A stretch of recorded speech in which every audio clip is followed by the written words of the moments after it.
એક ખેડૂત પોતાની બકરી અને ગધેડાને લઈને શહેરમાં વેચવા માટે નીકળ્યો. રસ્તામાં 3 ચોર બેઠા હતા.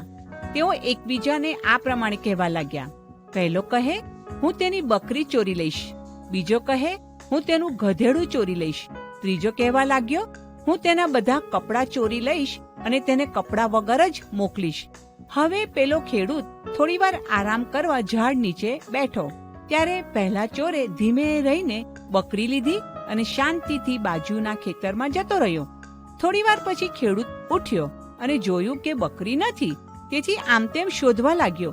તેવામાં પેલો બીજો ચોર આવીને તેને પૂછે છે, શું શોધો છો? ખેડૂતે કહ્યું, કોઈ મારી બકરી લઈ ગયું. પેલો ચોર કહે, હા, મેં હમણાં એક માણસને બકરી લઈને જતા તો જોયો હતો. તે આ બાજુ ગયો છે. જાઓ, જઈને તેને પકડી પાડો. ખેડૂત તો બકરી ચોરનારની પાછળ દોડ્યો. એટલામાં પેલો બીજો ચોર તેનું ગધેડું લઈને જતો રહ્યો. ખેડૂતને તો કોઈ મળ્યું નહીં. તેથી નિરાશ થઈને પાછો આવ્યો તો ગધેડું પણ ત્યાં હતું નહીં. તેથી ત્યાં જ બેસી પડ્યો અને રડવા લાગ્યો.